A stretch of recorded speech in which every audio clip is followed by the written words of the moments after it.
What to make of Kazuo Ishiguro's body of work and his latest novel? Radhika Jones will join us to talk about Klara and the Sun, the new novel by the Nobel Prize-winning author. What makes Mike Nichols such a genius? Mark Harris will be here to talk about his new biography. Alexandra Alter will have an update from the publishing world. Plus, my colleagues and I will talk about what we're reading. This is the Book Review Podcast for the New York Times. It's March 5th. I'm Pamela Paul.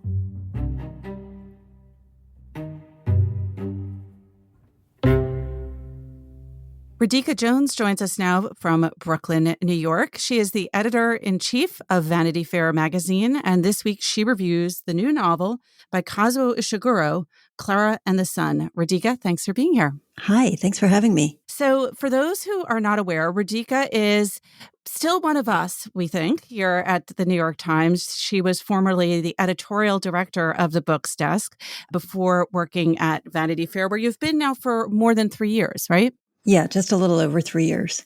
What is it like doing that job in quarantine? We're so used to it now. I know. It's a year-old question. It feels almost normal, which I'd never thought I'd say. But I will tell you, this week we released our Hollywood issue, which is traditionally an enormous photo production, to create a 3-panel gatefold cover. And it's a big group portrait. So obviously in the age of COVID, group portraits are rather challenging and unsafe. And so we decided we needed an artist who would be up for the challenge. So we enlisted Maurizio Catalan and Pierpaolo Ferrari, the Italian conceptual artists, to do a remote shoot with 10 people. They ended up photographing people remotely over 10 days on 4 continents, all through laptops and, very small local sets. And it was really an amazing feat. And so with every issue, with every day covering the news, we are finding our way. And I have to say, I don't know how it's been for you, but, there's something about having new boundaries and new challenges that pushes you to be creative and innovative. And I feel like that's what my team has been able to do. So it has felt very much like a journey, but I've been really, really pleased with how creative we've been able to be and still sort of fulfilling that core purpose of Vanity Fair to cover a range of entertainment reporting and investigative reporting, political reporting, and iconic photography and all of the stuff that we do best. All right, I'm asking a superficial question, and I'll follow it by a deep one. But it has to be slightly less glamorous, and I'm assuming that there's no Vanity Fair Oscars party this year. I want you to know that for this podcast, I'm wearing my fancy sweatpants. They're in the rotation. It's our tradition to celebrate the Oscars, and we are finding ways and will find a way to do that this year that is safe and respectful. It's an interesting year for the Academy as well, because even though movie theaters have been closed for most of the time, and it's obviously been really challenging to get films out there, there has also been an explosion of actually really fantastic cinema, and again, presented in sort of innovative ways. And I know the Academy wants to really celebrate that talent. And so we are going to figure out ways to do that on our part as well. All right, I promised I'd follow it up with a deep question. I don't know if it's deep, but it's a literary question. Those of us here at the Times, and I think all readers of Vanity Fair, know that you are at heart very much a literary person, a book person. What has your year of reading been like in quarantine? I know you're usually at least part of at least one book club. Have you been having trouble concentrating on books? Have you found books to be a refuge? What's it been like for you? I am ashamed to say that my reading, at least for my comfort level, has fallen off a cliff. Which is why I was so delighted to get this assignment to review Ishiguro's new novel, because he is one of my favorite living writers, and I am a completist. I have read all of his works and will continue to read and reread them as long as I live. So that was wonderfully focusing, and it was an opportunity to sit not only with the new novel, but with so much of his former work and really think about it. But it's been tough. I don't know. I mean, I feel like for a lot of readers out there, it's been tough to focus. And I think that the thing that made a difference for me, oddly enough, was that because I was no longer commuting to work, I lost that staple commuting time, which I realize in retrospect is when I did a lot of my reading. But it's true that I do lead a book club of incredibly wonderful, astute readers, all women who work or have worked on Wall Street. And so with them, at least I've been keeping up a minimum of reading activity. We just met last week, actually, and discussed Martin Amis's novel, London Fields. And we have a couple of great books lined up for our next meeting. Martin Amis is one of Ishiguro's contemporaries, right? They were sort of in the same Granta issue of young writers was it under the age of 40? I've forgotten what's young. Yeah, that famous Granta list that had powerful predictive powers that came to pass. I think it was Amis and Ishiguro and maybe Salman Rushdie was on that list and a bunch of other people. I want to say, what do you think of that set of writers? Julian Barnes, Ian McEwan, Graham Swift. It's been so interesting for me as a student of contemporary literature to, in my sort of adult life of reading, to follow the arcs of all of their work because they've gone in many different directions. And one of the things I love about Ishiguro is that his work, maybe of all of them, has been just remarkably consistent in quality, but also in subject and in tone. And it's really quite a feat, I think, to be able to do that. And I'm super, super curious about that, his choices. That's such an interesting comment because I think some people looking at his work might say, oh, they're so different. The Remains of the Day, of course, is a kind of very quiet novel about an English butler. And The Buried Giant is this sort of, fantastical book. And Never Let Me Go is a dystopian novel. What do they all have in common? What makes a book an Ishiguro novel? It's in the affect, I think, and in the themes and the subject matter. And it's true that they move around. They move around in setting. His first novel takes place in post-war Nagasaki. Remains of the Day, of course, you think of as this very quintessential novel of the English countryside. Never Let Me Go, as you say, is a dystopian novel set in, actually, it's a version of the present. I remembered when I went back to look at it. It's not the future. It's a kind of alternative present. But almost all of them are narrated in the first person, and almost all of them deal with a kind of reconciliation of memory and the past and figuring out amid that human impulse to delude ourselves and paper over things that are unpleasant, figuring out how events in our individual pasts and then in our collective pasts have shaped us and perhaps kept us from developing in ways that we might. So there's a common theme of memory and of self-delusion, I would say. And then there is this kind of affect that most of his narrators have, which is it's deceptively straightforward. Sometimes his prose can feel banal. There's nothing particularly elevated about it. I'm thinking about this having just read Martin Amis's London Fields, which is very virtuosic and showy. And there's never anything showy about a sentence in a novel by Ishiguro. But what you realize is that between the lines of what these characters say, there is a kind of reality, often a very dark reality about things that they have endured or things that they have had trouble accepting, things that they don't perceive.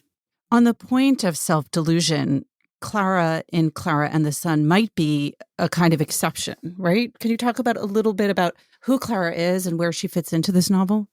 That was my feeling about it. And it was interesting to think about that. So Klara is, and I'm not giving anything away here that's not on the back of the book. So we don't give anything away here on this podcast. Firm policy.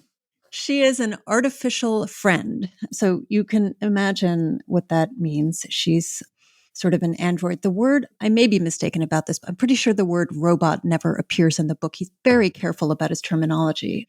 So she's an artificial friend. You come to understand that she's a sort of humanoid robot or droid. And in the world that we inhabit in this book, which seems to be in kind of the near future, it's recognizable to the reader, but it's not that far off from where we are now.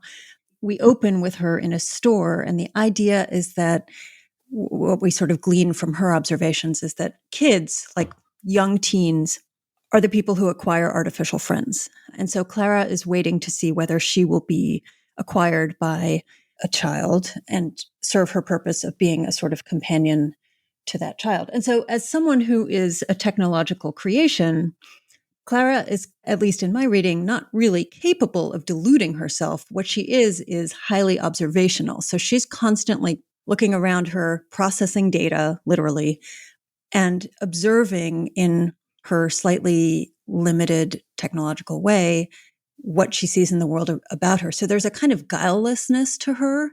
But of course, she's among humans. And so she's overhearing things. And through her interactions and the ways that people interact with her, we start to understand what this world is like, what it would be like for us if we were humans in it. So it's a kind of interesting development in terms of the way Ishiguro handles his narrators, because we feel a little bit like, well, Klara, it's not that she deludes herself. It's just that she's learning and we're sort of learning along with her. Okay, I am going to do a little plot giveaway, but not of this book, rather of Never Let Me Go. Although I think that that novel's been out for long enough now, and there was, of course, a movie adaptation that at least some listeners are already going to know that the main characters in this novel are clones, or what are called donors in the book. And I think people are going to kind of automatically think of Klara and the Sun in the context of how it relates to and differs from Never Let Me Go. So how is this artificial friend different from or similar to those clones in that novel? There are a lot of similarities. First of all, she's one of a class of artificial friends. So each one of them seems to be somewhat unique. They have qualities that distinguish themselves from one another, which is interesting. They're not exactly mass produced. So in that sense, they're sort of like clones. You know, there's an artificial quality to them, but they also, each of them is not like the other. And in Never Let Me Go, the clones who we spend most of our time with in the book, they're cloned from other human beings, but they are not all the same themselves, if that makes sense. So there is a kind of similarity there in terms of like the artificial friend as a sort of underclass who are created to assist humans to get through certain challenges in the way that in Never Let Me Go, the clones exist as a kind of medical development. Their singular purpose in life is to have their organs harvested so that diseases that we live with now, like cancer and heart disease and what have you, are no longer untreatable, because there's a whole entire underclass of people who are ready to literally give their lives to save the normal humans. So there is that overlay of like, there's been a tipping point in society, and it has become understood that there will be this underclass of beings that are kind of going to be around to help the humans move forward and develop. But there is a lot of unease about how the humans and the artificial friends, or the humans and the clones, relate to each other. And as readers, we are very privy to that sense of discomfort, which is interesting because it's, it mirrors a little bit the ways that we relate to technology now, right? I mean, we've created these devices, but we live with them in ways that are somewhat disturbing to us. Ishiguro, who clearly is preoccupied with this question of the impact of technology on humanity and on our values, in his stories, the humanoid or robot like people or creatures, they're not the Terminator or like the main character in Alex Garland's film Ex Machina. No, they're kind of content with their lot. I mean, they push back a little bit, but there's no mass rebellion. It's very much on the level of, the kinds of things that we have actually talked quite a lot about in this country over the last 4 years, which is, what is normalized? How does a society normalize an entire underclass of clones that exist to donate organs? Because that's what has happened in Never Let Me Go. And in a way, one of the questions that ties Klara and the Sun and Never Let Me Go together is this question of, what is a soul? And in Never Let Me Go, do the main characters whom we come to know as sentient and occasionally eloquent and certainly human beings, despite their biological origins, do they have souls? Because in order for them to be treated the way that they're treated, it's very clear that the human overclass has decided that they don't, or that it's irrelevant. And with the case of the artificial friend, you also come to wonder, well, how human is she? How human can Klara be? What are the limits of humanity in terms of transforming it? or transferring it into machinery. And I think that it's one of the many questions that animates this book. It's not something that's oversimplified, but I do think it's very poignant because the truth is that Klara is our narrator. So she is, as far as we're concerned, she's the person whose inner life we come to understand. And the question of what limits there are on that for a being that is artificial, I think is interesting. Related to that, in your review, you wrote this: I began to see how he has mastered the adjacent theme of obsolescence.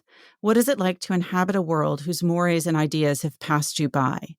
What happens to the people who must be cast aside in order for others to move forward? That also feels like a very timely subject. Can you explain a little bit more about what you mean by that with relation to this book? What I realized, because I went back and looked at his early work, and Never Let Me Go is a novel that's very present in my mind, and The Remains of the Day. Yes. Which is truly a perfect novel, if ever there was one, so artistically drawn, so emotional. I was thinking about those earlier novels, and it occurred to me that they have this common thread of characters who sort of come to terms with the fact that their lives have been spent in service of people, of ideas, of social norms that are destructive, that are potentially individually destructive, that are sort of self-obliterating. And there's a very, very poignant subplot in Ishiguro's first novel, A Pale View of Hills, that's about this. There's an older teacher in the novel who becomes very distressed because a former student of his has written something very disrespectful about the teacher's work. And he confronts this former student and has to hear these words from his former student, who basically says to him, look, you probably had good intentions, but what you don't realize is that your ideas were in service of a terrible thing. And it just really struck me reading those lines from Ishiguro's first novel in 1982 and thinking about what it would be like to continue to live in a world where your ideas, the service or the conviction that animated your life has been completely and utterly debunked or abandoned. And of course, it's highlighted in a novel like Klara and the Sun, where technology is very much at the forefront of people's minds. And you have in this novel a world where artificial intelligence is not only present in the form of companions to teenagers, but very clearly as a labor force. And we don't necessarily see that firsthand, but we see the effects of it. People have been entire classes of workers, but also thinkers, like high-level contributors to society, have been replaced by artificial intelligence. And I feel like that's something that we talk about now as a theoretical thing. But it's interesting to me to consider there's a gray area. These breaks with the past are not complete, right? There's overlap. So at some point, you think about it in reference to something like the self-driving car. Cars are not driving themselves around, at least not on our highways, not right now. But there's been a kind of steady movement toward the car that is intelligent and understands when to brake or understands when someone's too close to you, or whatever. It's a gray area, and we're moving toward that direction. I think sometimes we think about technological advancement as happening in black and white, but there are generations of people who lived a different way who will watch the onset of this technology and remember what it was like when things were different. And that's kind of the zone where Ishiguro lives. And I think intellectually, that's super interesting. These comparisons between the novel, I think, will probably feel clear to listeners. But there's one comparison you made in your review that was surprising to me, but I think also makes sense. And I'd love for you to explore that a little more. You compare Ishiguro's body of work to that of Thomas Hardy. And I'm especially interested in that because I recently began reading The Return of the Native, and I read The Mayor of Casterbridge and talked about it on this podcast. So in what way does his work compare with that of Hardy? It's funny. I mean, we've been talking all about technology and everything, and Klara is the narrator of this book. But the other thing in the title is the sun. And so this is a little simple, maybe, but I was reading this novel as I was thinking about what to write and reading it and rereading it over the winter and thinking about the sun and about solar power. And Klara, as an artificial friend, she has several sources of energy, but the main one is solar power. And I began to think about technology in nature and what that means. And there are a couple of critical scenes in the book where Klara sort of appeals to the sun for help. And I won't take it farther than that, but she has an interesting relation to the outdoor world. The outdoor world is irregular. It's hard for her to navigate, literally. Like it's hard to step over gravel in a driveway, and she has to kind of orient herself in particular ways. So I was just thinking a lot about the visual picture that he makes of a droid in the natural world. And I began to think about Tess of the D'Urbervilles, which is a great favorite of mine, partly because it contains this very Hardy-esque phrase, the ache of modernism. And this is a book that was written at the end of the 19th century. Modernism really gets going 2 decades into the 20th century. Surely that's the name of someone's thesis. That has to be the title of someone's thesis. It definitely is. It definitely is. It probably is the name of a seminar paper that I wrote at some point in my graduate career. But it's a very poignant idea that there's an ache to it, that there's a kind of pain that comes with the onset of modern sensibilities and modern inventions. And Hardy was very interested, not alone among late Victorian novelists in this way. Hardy was very interested in industrialization and the rise of technology and the ways that it would compromise the kind of natural state of the human being. And so you have this image of Tess Durbeyfield, a dairymaid before full-scale mechanized agriculture in Britain, as the last of her kind, one of the last of her kind. And Hardy's tracking that transition. So it just felt to me like that thing that I was saying about Ishiguro being in this gray area where certain kinds of technology are rising, but they haven't fully taken over, fully expressed themselves, that there's this transitional mode. It felt to me like that's where Hardy lives too. And it's not as if nature is kind and technology is cruel. I mean, Hardy is the first one to tell you that nature can be just as cruel, but he's interested in those dynamics. Let me ask you one final question, and it's a hard one because I'm going to force you to be judgmental. Where does Klara and the Sun fit in for you among Ishiguro's 8 novels? Let's see. I think it would be, for me, probably it's, I don't know, maybe 4th? What's maybe, number 1? Maybe it's around the middle.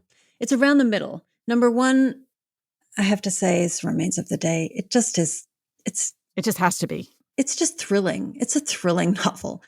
And I love Never Let Me Go. And I really love A Pale View of Hills. There's a moment at the end of A Pale View of Hills, and I'm just not even going to say anything about it, but when you read it, you have this just sudden shock recognition of what has been happening the entire time. And to pull that off in your first novel, it's amazing. So it's hard to unseat those favorites, and that is the challenge. With someone like Ishiguro, the bar is so high. But I loved reading Klara and the Sun, and it resonated particularly for me in the moment that we've all been in now, where technology has come to play a very different role in our lives, just by virtue of quarantine and the pandemic. I think that there are situations and dilemmas in this novel that people will maybe have a heightened understanding of. So I do recommend it. Well, I want to leave listeners on that cliff, on that Pale View of Hills. That feels like a very nice place to leave people and wanting to know more about this novel, which, thank you. We did not, I think, reveal anything crucial. Radhika, thank you so much again for being here. Thank you so much for having me. Radhika Jones is a former editorial director of the Books Desk at the New York Times and is currently editor-in-chief of Vanity Fair magazine, and she reviewed Kazuo Ishiguro's Klara and the Sun for the book review this week.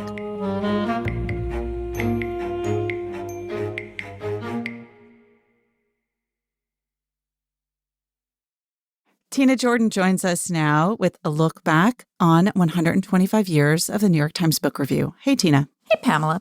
So what I've brought you today is something we've touched on in the past, which is authors as celebrities. And one of the things that struck me when I first started going back in the archives was how writers were really sort of like the Beyoncés of their day. I mean, whether we're talking Walt Whitman or Edith Wharton, whoever we were talking about, sometimes stories about them, of course, ended up in the TBR, in the book review. And sometimes there was so much interest in specific writers that stories about them spilled out into other sections of the paper. And that is sort of what I want to bring you here, which is a very short story that ran at the bottom of page 2 on January the 7th, 1911. And it's about Jack London. And it follows weeks and weeks and weeks of intense Jack London coverage in the book review. So the headline of this particular story is London at Dog Dinner. Call of the Wild's author attends birthday party of Fluffy Ruffles. And here's the story. It's quite short. The literary portion of this community has gone one better than the verse in the fable of the Lion and the Lamb. They have seen Jack London seated at the same table with a diminutive dog named Fluffy Ruffles. The table was covered with a white cloth, and London, the dog, and other guests consumed ladyfingers and lemonade with apparent relish. The occasion was the second birthday of Fluffy Ruffles, owned by Mrs. Caroline White Hollis, a member of the inner circle of Carmel Society. Mrs. Hollis presided, and the dog was the complimented guest. Covers were laid for 75, and at the head of the table, perched on a high chair, sat Fluffy Ruffles, the chief guest. The men and the women were merely incidental. Each guest was presented with a slice of the birthday cake, packed in a neat box as a souvenir, although Fluffy Ruffles quickly devoured her share and howled for more. Now, that's the end of the story, but I'm just so kind of blown away by the fact that that was a story in the paper. I wonder if it would have been a story if the dog had been named like Frank or something. You know, it like 90% of that story, I have to say, rests on the complete absurdity of the name Fluffy Ruffles. Right. And the fact that it's the author of The Call of the Wild at this birthday party. So right. Who should have there should be a dog named something like, Snowpiercer or whatever, like not Fluffy Ruffles when it comes to it should be a Jack wolf's London. Birthday party. So never let it be said that the Times didn't have a sense of humor, even back then, because I think it did. But I think this is just another case. He was one of the writers about whom there was insatiable curiosity, and people wanted to know where he went on vacation, who he stayed with when he went on vacation. Not just details about what he was writing next, but I think the kinds of details about his personal life that writers, probably rightfully so, would find invasive today. Right. Now that's for TikTokers. Yeah, exactly. All right. Tina, thank you so much. Thanks for having me, Pamela. Mark Harris joins us now from New York. He is the author of several books, including Five Came Back, a story of Hollywood and the Second World War, and Pictures at a Revolution, 5 movies, and the birth of the new Hollywood, and now a biography of Mike Nichols. Mark, thanks so much for being here. Thanks for having me. I feel like most people know who Mike Nichols was, but that might just be because I'm such a huge fan. It's impossible for me to imagine that people wouldn't. But for those who don't know, tell us about who Mike Nichols was. Very briefly, a movie director who made The Graduate, Who's Afraid of Virginia Woolf, Silkwood, and Working Girl, had a 50-year career making movies, but at the same time had a 50-year career directing theater. Everything from the first production of The Odd Couple to The Real Thing to Spamalot. And before either of those 50-year careers, he was a very successful performing artist whose partnership with Elaine May kind of changed and reinvented improv comedy. How did you come to write this biography? This is your first single individual biography. I knew Mike, first of all, because my husband, Tony Kushner, worked with him on the HBO adaptation of Angels in America. That was starting in around 2000 or 2001. And then The Graduate was a very big part of my first book. So I had spent time interviewing him aside from social time with him and asking him about his career. And I hadn't ever really thought of writing a biography of him or really of anyone. I don't think of myself as a biographer, but after he passed away at the end of 2014, I just really started to think this would be a life I could spend years literally exploring. What were the specific challenges of writing a biography for you, and specifically of writing his biography? Well, there were so many. I think for one thing, it was a challenge that I had never done it before. I was used to, in my other books, having a bunch of characters to play with and a bunch of plot lines so that when one storyline went dry, I always had something to cut away to. And you don't have that luxury in a biography. You're tied to one life. And so I was scared that there would be places that I couldn't understand in his life or places where nothing much happened. That happily turned out not to be true. A huge challenge was just the sheer number of people I wanted to interview. I ended up talking to about 250 people, but I didn't stop because I ran out of people. I really could have kept going. It was just time to start writing. And another challenge peculiar to him, and I guess peculiar to me, was going in, I was really unsure how I was going to write about Angels in America because I have a personal connection to that and personal knowledge of how it unfolded in a way that I don't for other subjects of the book. And I was unsure about how I would write about The Graduate because I had written about it before and was very worried that I would run the risk of making my storytelling about that feel kind of warmed over. How did you first encounter his work as a viewer? And then I'm curious too to hear what it was like when you first met him for that first book. I think the nice story would be to say that I first encountered his work by seeing The Graduate, because that's where most people start. But the uglier truth is that the first Mike Nichols movie I saw was The Day of the Dolphin. Not one of his greats. Not one of his greats. He used to call it the fish movie. He was not a fan. But I'm in my mid 50s, and for people my age, that's the first Mike Nichols movie that came out that kids could see. It was in 1973. And so that was probably my first encounter, but my first encounter when I was old enough to understand that movies are directed by people was definitely The Graduate. I think I saw it in high school. All right, I have to ask you, what did you make of the fish movie? Oh, when I was 9, I loved it. I mean, I had no problem with a story about dolphins being trained to assassinate the president of the United States and talking to each other and talking to people. I thought that seems like a completely reasonable plot line. I have a theory, and it could be completely wrong, so feel free to puncture it, but that people who respond to the name Mike Nichols with oh my God, I love him, are really responding that way, mostly because of Nichols and May. I think that's right. I really do, especially for an older generation Wait, wait, of. wait, wait, wait. Stop there. I'm not an older generation, but keep going. I think for people who know about Nichols and May, that's their first association. Absolutely, it's certainly their first association with him as a personality. But I've been really surprised in talking about the book and talking to people about his work, how many people don't even know that part of his career existed.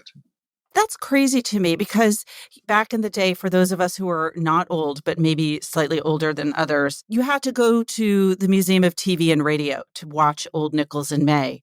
But now, with YouTube, you could just watch all of it at any moment. So it feels like, why doesn't everyone know about this? Right, and you can download all 3 of their records that they made very easily, and so it's been lovely to introduce people to that because I think the work is still so great. Like nothing about it to me is dated. It's still incredibly funny and perceptive and sharp. Even if you can't see them, even if you can only listen, it's great.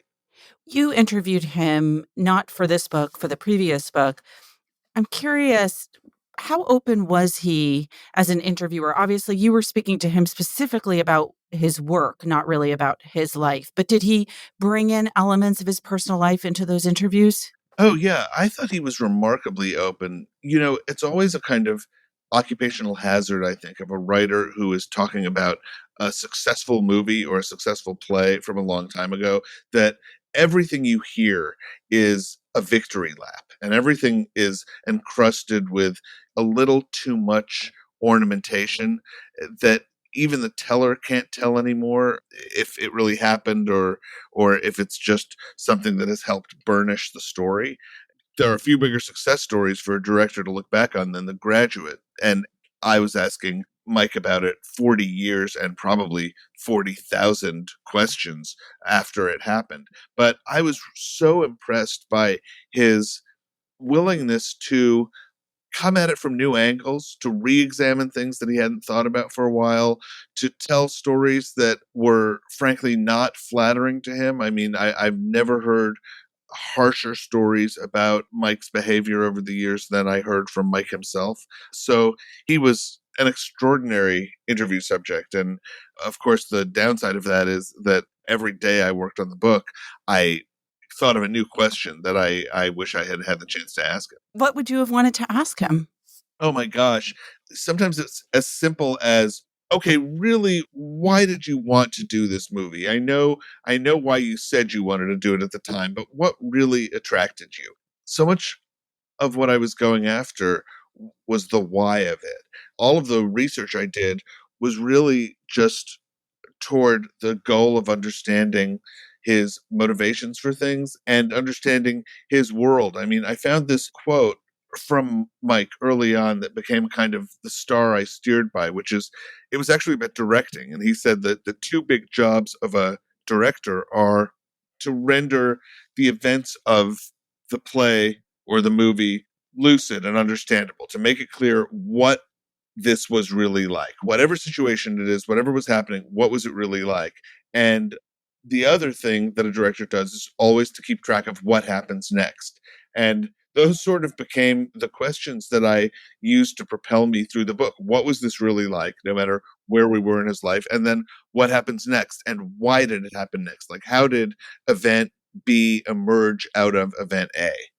So it's interesting that those questions are mostly about the work, not so much about him. Oh, I think they were about his life too. I mean, he was married 4 times. Right. And definitely a question I had was, so why did that second marriage, which is very short and tumultuous, why did that happen?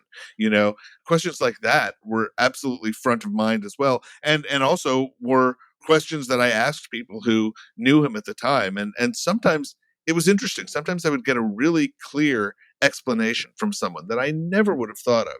And other times the answer would be, beats me. I was there at the time. We have no idea what he was thinking. Huh.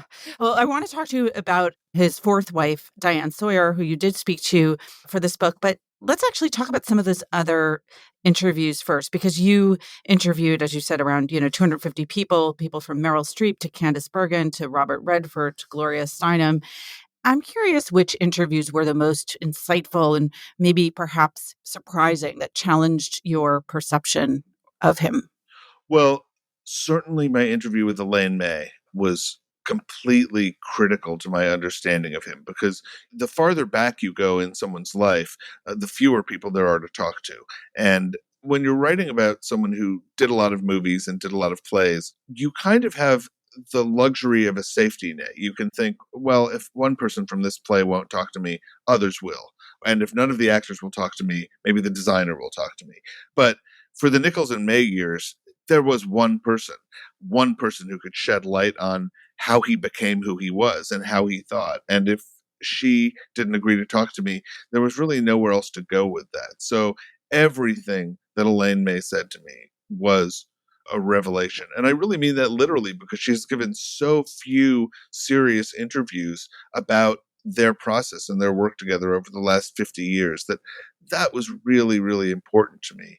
And other than that, the great value for me came from people who had worked with him more than once and knew him over many years. People like Meryl Streep, who had made, I think, 3 or 4 movies and done a play with him and been close to him from the early 1980s until his death. Starting with Silkwood.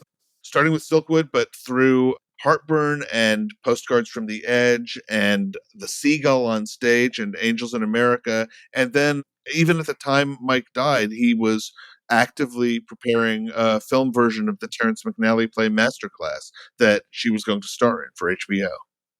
Let's go back to Elaine May, because she never talks to anyone. How did you persuade her? Before I started the book, I got the consent of Diane Sawyer and of Mike's 3 children. They didn't promise that they would do interviews or anything like that, but they gave their consent for me to do the book, and they gave, just as importantly, their consent for me to make public that they had given their consent. And I think that made a difference to Elaine May. I don't think that she would have done it without that. I think it made a difference to her that Mike liked my work, that he had liked Pictures at a Revolution, the parts about The Graduate. So I guess, she felt I was legitimate. And if she thought that Mike would have wanted her to do it, that might have really mattered to her, because she told me at one point, that especially after their partnership broke up, after their rift had healed, they really tried never to say no to each other. So maybe in a way, she was saying yes to Mike in doing the interview, not just yes to me. This is probably a good moment to bring up Mike's flops, of which he had many, perhaps not surprising because he also had so many successes. How did he handle failure? I spend a lot of time on his failures in the book, and it's not because I have morbid curiosity about like exactly all of the ways in which The Day of the Dolphin went wrong, although I do have that morbid curiosity. It's that I think why you have a failure and how you respond to it and how you recover from it and how you look at it are all essential parts of being an artist, especially if you're going to have any kind of long-term career. You are going to fail once, more than once, frequently. And the way Mike Nichols handled it was, to me, pretty inspiring. I mean, from his first failure, which was Catch 22, a very expensive movie. He had an unlimited budget.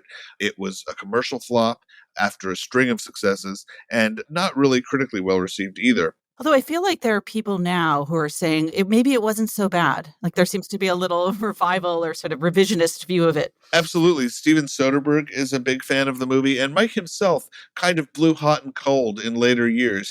There were times when he would say it's a flop, and there were times when he'd say, there are things I did in that movie that I really liked. But what happened when the movie flopped, and it certainly flopped at the time, was he almost felt relieved. He had wondered for so long what it would be like to have a big public failure. And so the sense that he had almost instantly was, well, I survived. It didn't kill me. I'm still here. And his instinct was to turn to something small and not particularly commercial, just because he really loved it. And in this case, that was Carnal Knowledge, which ended up becoming a big success. But that was a pattern that he returned to over and over and over again. When you have a big failure, he felt the thing to do is turn to something you love, something that you don't have big expectations for, just something that you want to do for its own sake. And I think that's really admirable. And I'm always touched by the fact that late into his life, into his late 70s, when he had a failure, he was never defensive about it. I mean, he could be really hurt by bad reviews. He was very plugged into the New York Times. If the Times didn't like something he did, that went right to the quick, as it does for a lot of people. But he was almost never defensive about it. And, when he had The Country Girl on Broadway with Frances McDormand and Morgan Freeman, a revival of a play that was not well received by anyone and that was not his best work, honestly. He had heart surgery right after that. This was around 2008. And as he recovered, he took out a legal pad and started making a list of the things he felt he had done wrong with that production. And to me, if you're spending a lot of time writing the life of an artist, I just find that incredibly heartening that in your late 70s, you would be open to looking at your own mistakes and thinking, how am I going to do better next time? I find that really moving. There was never any resting on his laurels in Mike's career. Well, we obviously don't have time to talk about everything, Mike Nichols, but I want to ask one last thing. He was a complicated person, clearly. And one thing that interests me is that just like he had those great successes and those huge flops, people loved him, but he also could be difficult and mean. I think it sounds like people were pretty open about that. So I'm curious, and let's end on an upbeat. So we'll start with, what were the sort of the difficult sides of Mike Nichols, both personally and professionally? And then let's end on what his friends and his people would say about him that were his greatest strengths and qualities. Well, yeah, I certainly didn't want to shy from the difficult side because it was there, and it would manifest itself not in explosions of temper, but in nastiness, in a little bit of cruelty and coldness, in disdain. The bad side of Mike was that, especially really early in his career, he could be very rough, for instance, on his film crews, or one actor would rub him the wrong way and become the target of one nasty remark after another. And that was something that Mike had spoken to me about very openly, that he was really ashamed of it. And he sort of viewed the journey of his life as a process of work to overcome that side of himself, which he really, to a great extent, did well before I met him. Even when he married Diane Sawyer, which was in 1987 or 88, he told the producer of Working Girl, which he was working on at the time, I need someone in my life who will kick my ass when I'm rude to a cab driver. And if I don't have that, I'm doomed. So it was really something that he understood was a problem, even if he didn't always understand how to solve it. And the positive side? Positive side was that, especially later in his life, for the last, several decades of his life, Mike was an extraordinarily generous person. I mean, even aside from his work, where actor after actor after actor talked about him with this incredible reverence because he was able to look into them and figure out exactly what they specifically needed to find their performance, just in ways that had nothing to do with work. He was incredibly kind. There were probably at least half a dozen actresses, from Mary Louise Parker to Natalie Portman, who viewed him as a kind of mentor, like a kindly uncle or even grandfather. His personal generosity to people was extraordinary. I mean, I did not put a lot of it in the book, but that was really because over and over again, I would talk to someone who would say something like, and he gave me $10,000 when I really needed it. And when I was sick, he just let me stay in his guest house for weeks until I recovered. They asked that stuff not be in the book, so it isn't. But his kindness and his generosity, both professionally and personally, were legendary for the last 20 or 30 years of his life. All right, we have to end it there, but hopefully people will read the book, watch all the movies, even the flops, go online and listen to all Nichols and May. And I don't know, what did I leave out? Can you see any of his things on theater? It's pretty hard. I mean, you can, if you're in New York, you can go to the Performing Arts Library and watch some of them. But, that's the heartbreaking thing about theater. It's kind of largely lost to history. But the movies are pretty much all available. All right. Mark, thank you so much for being here. Thanks for having me. Mark Harris's new biography is Mike Nichols, A Life.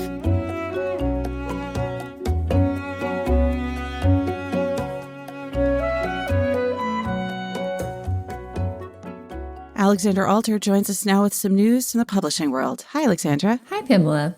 So this week there was big news from the estate of Dr. Seuss that they are discontinuing the publication and licensing of 6 of his books because those titles contain racist and hurtful stereotypes.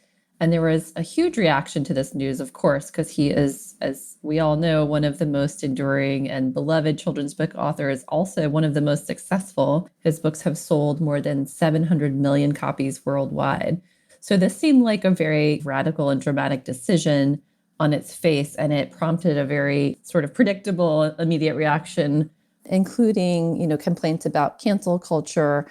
And you saw a huge surge of support for Dr. Seuss. Sales of his books went way up on Amazon. I think Dr. Seuss books occupied 30 of the top 100 spots on Amazon's bestseller list, or possibly more. And so my colleague Liz Harris and I spoke to some experts, including a biographer of Dr. Seuss and people who study children's literature. And some of the questions around Dr. Seuss's legacy and the estate's decision, I think, are more nuanced and interesting than just the claims of cancel culture. There's kind of an effort by the estate to edit and curate his body of work to preserve his brand and his legacy. And in this case, they thought it meant having to get rid of a handful of works that weren't among his most popular by any stretch. What were the books? Probably the best known of the 6 titles was And to Think That I Saw It on Mulberry Street, because that was his debut as a children's book author. The other ones were McGilligut's Pool, On Beyond Zebra, Scrambled Egg Supper, and The Cat's Quizzer.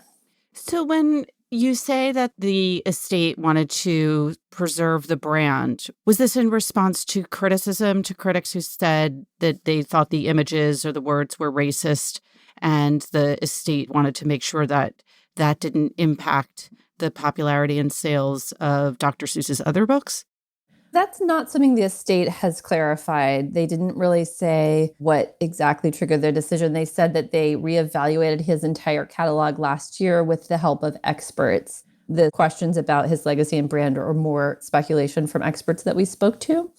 But I do think it's interesting that you've seen in recent years academics and literary scholars looking more critically at Dr. Seuss's children's books for problematic imagery and racist imagery, including stereotypes of Asian people and stereotypes of African people. In the past, there's been a long analysis of Theodore Geisel, Dr. Seuss, and his wartime cartoons, his advertisements, his comics that were sort of for adults. He did this before he became a children's book author. In some case, he did the work while he was a children's book author. And that has long been recognized as a sort of area of his work where there were questions about racist depictions in those works. And he himself expressed regret about having drawn those at the time. Yes, he did, at one point say, I think something like he was facing deadline pressure as a political cartoonist and would make snap judgments. And so he did express some contrition for some of those imagery. He did also approve some changes to Mulberry Street, including changing the reference to an Asian man in the picture and changing the tone of his skin from bright yellow to white, removing this braid that he had to kind of tone down the stereotype.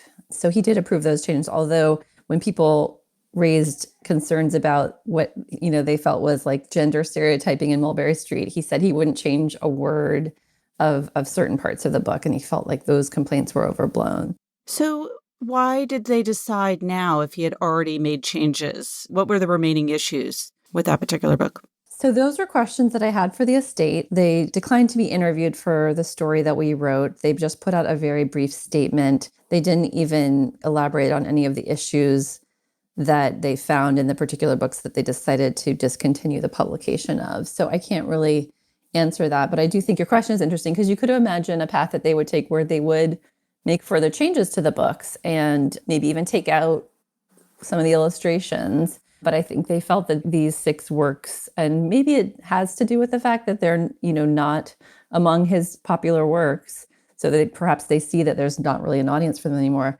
They felt that those should be discontinued. Is it possible that Geisel himself specified that further changes couldn't be made after his death?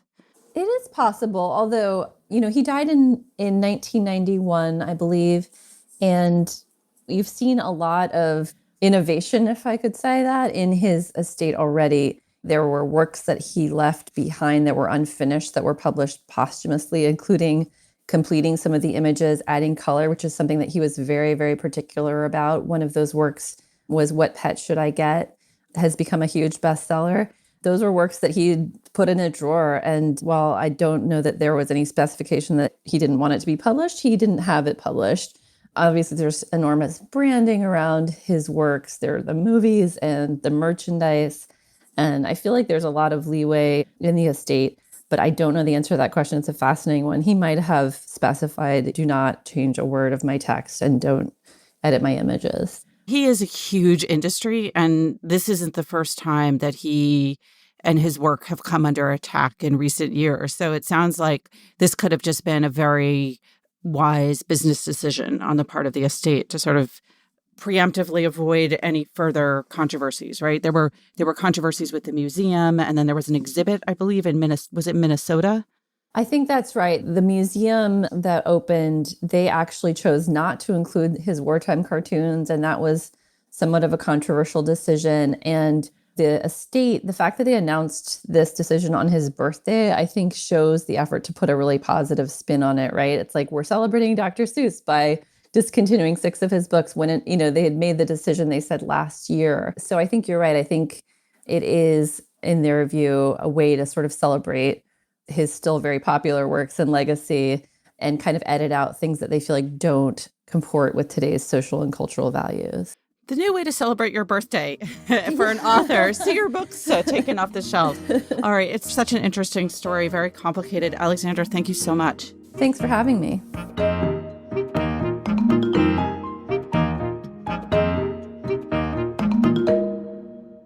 Joining us now to talk about what we're reading, my colleagues John Williams and Greg Coles. Hey, guys. Hey, Pamela. Hi, Pamela.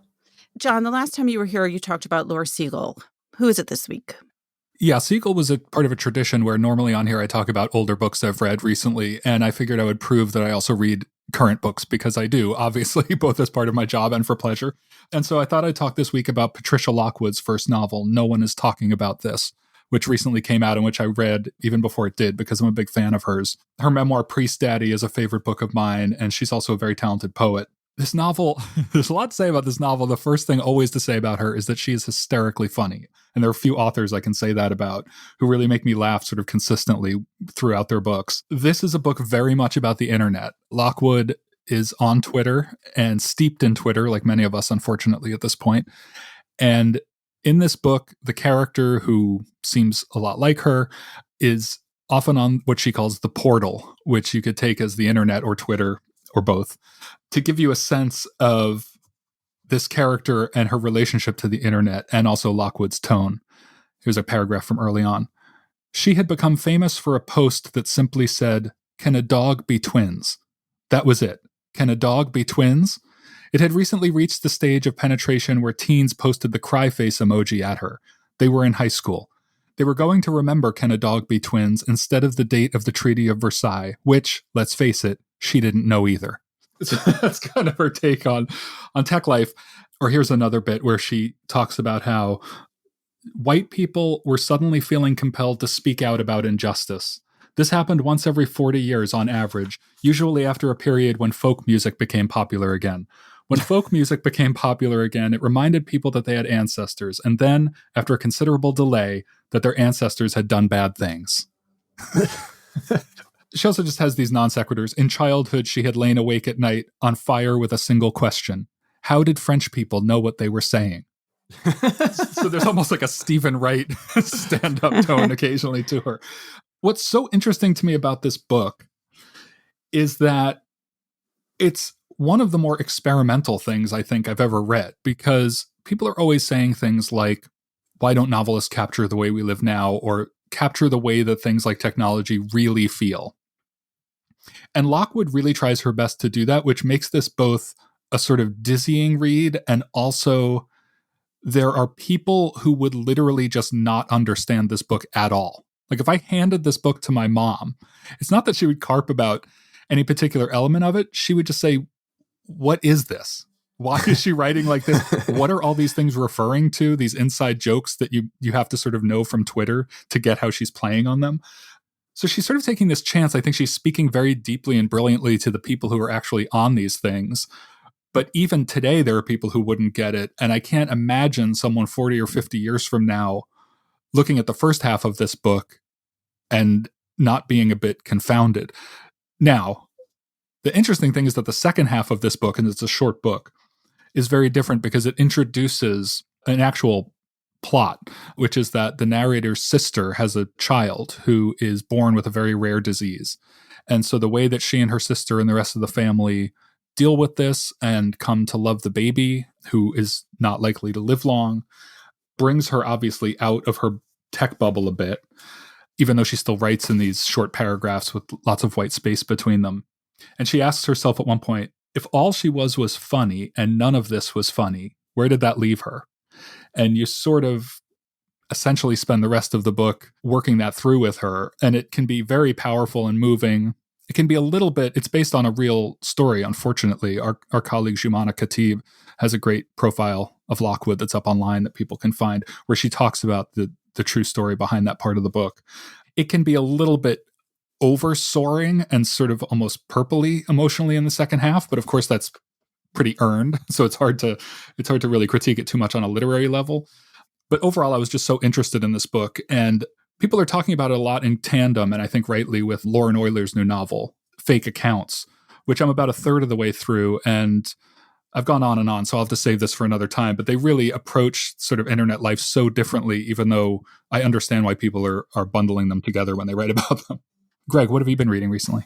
I'm moving in the opposite direction from you. Last time I talked about a new book, Joan Didion's latest essay collection, Let Me Tell You What I Mean. But it was a new old book, Greg. Yeah, that is true. That was a new collection of old essays. Now I'm reading an old collection of new stories, I guess you would say.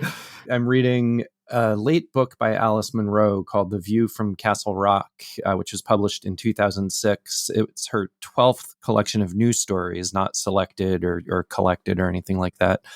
And one of the last books that she wrote before she won the Nobel Prize, and she's, I believe, given up writing at this point. She hasn't had a new collection since Dear Life, shortly before the Nobel.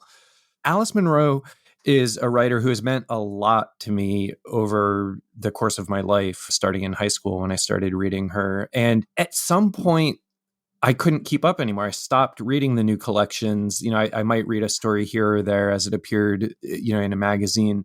But there's that thing that you do where you kind of immerse yourself in a writer and then you think, okay, you move on. I still had a real fondness and affection for her in principle, but I wasn't doing the work and keeping up. And there's maybe the kind of fear of disappointment or somebody becomes too popular. It's like when a band that you like, you stop listening to them. I know John is a big REM fan, and as am I, but I'm like Life's Rich Pageant REM, and John is maybe a little bit later than that. That's a whole other podcast, my God. So for Alice Munro, I've clung to this kind of middle period of her career, The Progress of Love, and some of her earlier books, while always thinking okay, I know what she's about. And what brought me back to her now is that my wife recently read a collection I talked about on this podcast several years ago by a different Canadian writer of Scottish descent, Alistair MacLeod, who has a collection called Island about Nova Scotia. And toward the end of that collection, he talks a lot about Scots who migrated from Scotland to Canada and kind of established Nova Scotia or New Scotland there. And my wife was very struck by that and talked about it. And I said, well, that's what Alice Munro does too, especially in The View from Castle Rock, which I then said is a book I've never read. So I knew that she did that. And The View from Castle Rock amounts to kind of the closest that she ever comes to a straight up family history or family memoir. These are all very personal stories going back to the 1700s in Scotland and then the passage to Canada, and kind of imagining her way into the lives of her ancestors and extended family. People talk about Alice Munro as a very novelistic short story writer. Partly she writes very long stories. I'm 100 pages into this book and I'm only, I think, 3 stories in. So it's partly the scope of what she's doing, but there's also, I think, the sense of time and especially history's imprint on the present. And this book goes deeper into that, certainly, than the earlier books of hers that I was familiar with. You get this almost glacial sense of how the past has formed the present and still speaks to the present in a way that's very rare for short stories, because short stories are so much about the moment. And instead, she's kind of always casting this very wide lens. And in the space of a short story, instead of focusing on one character, she pulls together these ensemble casts and just kind of flits from mind to mind and going very deep into neuroses. And, you get to know each character, but in a way that is, again, that it's got this capaciousness to it that's just so impressive. It's fun because I said I turned to this because my wife was reading Alistair MacLeod. Well, she is now reading Alice Munro as well. She's reading the collection Hate Ship. Oh gosh, what is it? Hate Ship, Friendship, Courtship, Love Ship, Marriage. Or I may have the order of those slightly wrong.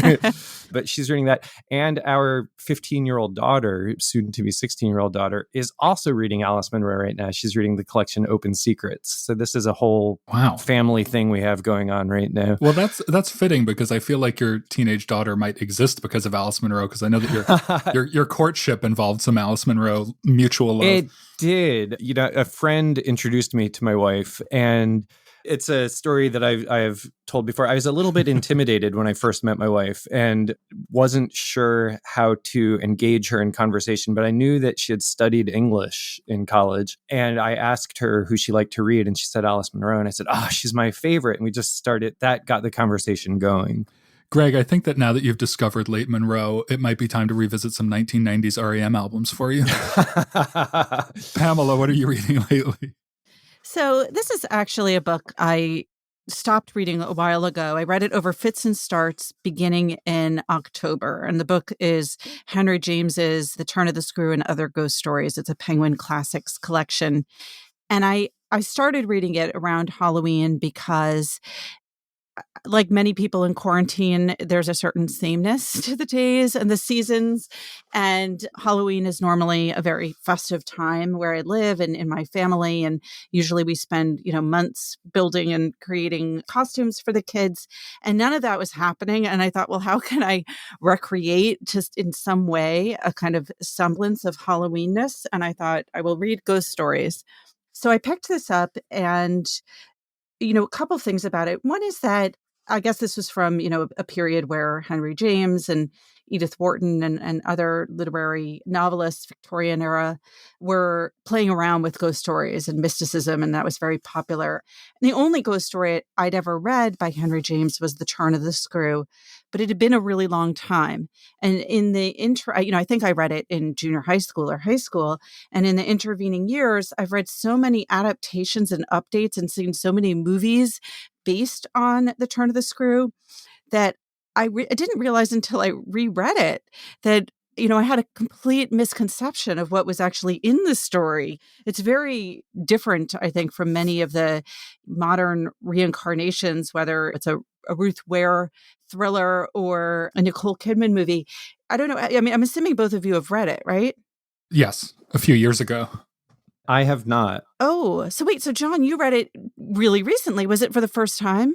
Yeah, the reason I hesitated was because I didn't read the whole collection. I just read The Turn of the Screw. But it's been enough years now. It's probably 4 or 5 years ago that I don't completely remember it, but I do remember that feeling of, oh, this has a different texture than I thought it would. Right. Well, and also so much is implied and suggested and not stated. And there are ghosts in it, obviously, but it's much more of a feeling of dread and dread of both what has taken place before the novel's actual time period and then of what might come after. And all of that is implied rather than shown. Yeah, it's exceedingly subtle as a horror story. Yes. And, and you get the feeling that in the rest of these stories, and this collection includes Sir Edmund Orme, Owen Wingrave, the friend of the friends, and a few others, you get the sense that the ghost element is sometimes just a veneer that is laden upon traditional Henry James stories and fictions and themes. So, you still have like the first story in the collection, The Romance of Certain Old Clothes, is like many James's stories about marriage and class and power and people making terrible mistakes and doing things they will regret. So he layers onto that traditional kind of Jamesian sense of dread and unease, that the ghosts are the ones that are causing this as opposed to just, people doing foolish things. So The Romance of Certain Old Clothes is about two sisters who compete for the affections of one man. And of course, one sister is chosen and this does not make the other sister happy. And you can kind of imagine where that goes. The weirdest story in here, to my mind, was The Last of the Valorai, which is, it's got a great title. Have either of you read this story? No, I haven't read any of the other ones you've been naming. So, it's another love story. And again, like feels very James, feels very Wings of the Dove. An American marries an Italian count and they're living in Italy and he has this kind of wild, overgrown backyard. And he, against his will, he is persuaded to dig into the backyard. And in the process of this dig, they discover a statue of Juno. And this statue of Juno, of his, pagan ancestors, overwhelms him. And he abandons not only his Catholicism, but his wife in favor of worshiping this ancient goddess. And so it's so dated, the themes could not be more irrelevant to most people today. It's even hard to come up with like a contemporary analogy. It's interesting mostly for reading how James's traditional fiction is infused with this supernatural element that you could almost pull away and still have a Henry James story. I might have to pull that off the shelf and read the Juno story now. That just sounds so strange. It's very strange. I'm going to end with a quote that I just enjoyed, again, for its total datedness on every level. This is from a story called The Third Person. "Oh," Miss Susan wailed with deep assent, quite as if, had she been a slangy person, she would have ejaculated, "Rather." Anyway, I am a slangy person.